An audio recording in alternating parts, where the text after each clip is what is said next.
Kapolri pun harusnya tidak boleh punya otoritas mengatur hasil dari forensik.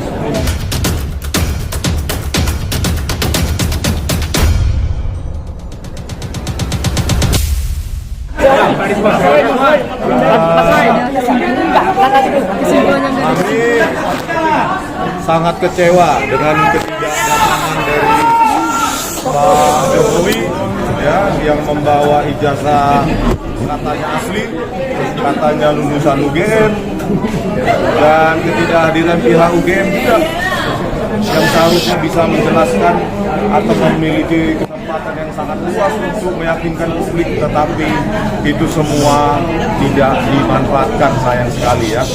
Dan pada kesempatan ini memang kelihatan pihak Dirtipidum itu kalah telak, ya, kalah telak dalam arti bahwa menunjukkan nggak usah ijazahnya Pak Jokowi dalam versi analog, versi digital pun tidak berani menunjukkan kepada kami dalam monitor.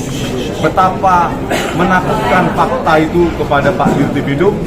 Dan tadi ya kami telanjangi lah habis-habisan ya, laboratorium forensik Bareskrim terpaksa kami telanjangi, bukan karena kami benci, tetapi kami menginginkan forensik yang bermartabat, independen, tidak diatur, tidak dimanipulasi.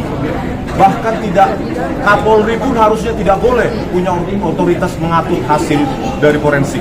Oleh karena itu sebenarnya kalau didengarkan oleh Pak Presiden Prabowo, sebaiknya Pak, lembaga forensik itu harus dikeluarkan dari kepolisian supaya menjadi lembaga independen yang dipercaya oleh publik. Kalau bisa tiga lembaga Pak, khusus forensik.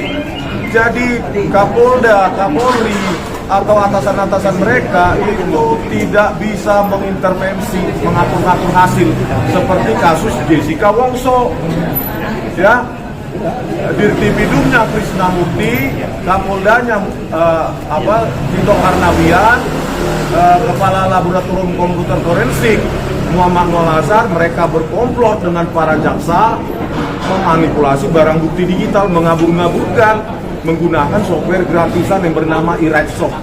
Itu software gratisan dipakai oleh laboratorium forensik. Tadi saya jelaskan juga ya, Mas, pengantar saya. Kenapa saya jelaskan ini?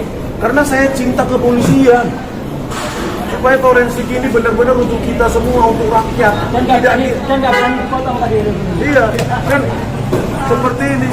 Tito Karnavian ingin jadi Kapolri, dimanipulasi oleh Muhammad Nolazar lewat software gratisan iRightSoft untuk mengabur-ngaburkan dan menganimasi. Itulah contoh nyata. Ya, belum lagi KM50, belum lagi Verdi Sambo. Ya, dibilang video DPR itu tersambar petir, padahal mereka yang merekayasa, merusak. Jadi ini makanya kita telanjangi benar-benar Dirtipidum ini dan timnya, bukan karena kami benci, tapi karena kami cinta kepolisian. Ya, kami sangat cinta kepolisian karena apa? Karena kita yang bayar mereka, ya, pajak kita kan.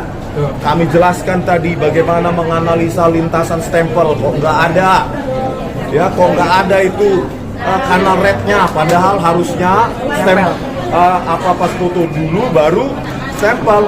Tetapi kita analisa nggak ada sebaran kanal rednya. Ya, babak belur satu. Yang kedua, babak belur juga. Ada deepfake forgery, babak belur juga. Ya, masalah skripsi juga babak belur.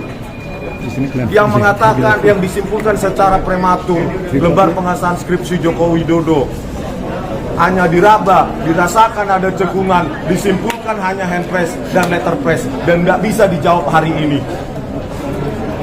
Jadi kapan kesimpulannya disampaikannya, Bang? Kesimpulannya pasti kalah telak gitu, ya. Apapun hasilnya, karena memang tadi sempat Dirtipidum melirik saya ke belakang waktu saya merepresentasikan, seolah-olah memohon ampun Bang. Iya, seolah-olah ampun Bang, cukuplah Bang, jangan kulitin terus Bang, ampun Bang. Jadi Biro Wasidik menyampaikan kapan menyampaikan kesimpulan dari gelar perkara? Kapanpun itu, saya kira Karo Wasidik harus fair. Ya, banyak sekali celah-celah yang mengatakan bahwa kesimpulan dari forensik Baris Krim Polri yang diumumkan oleh Dirtipidum itu sangat-sangat prematur. Kalau berani, periksa Pak Iman Raharjo.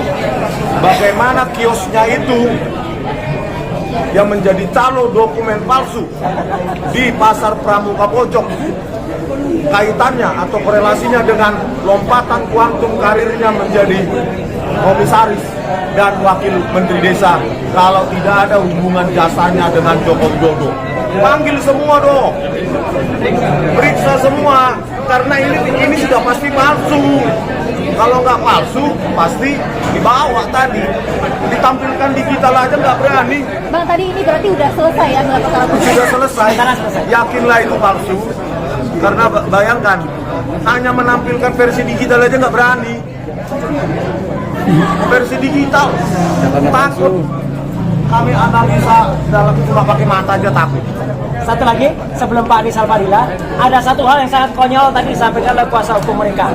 Jadi menurut mereka, ijazah itu bisa dianggap asli kalau UGM sudah menyatakan asli, KPU sudah mengatakan asli.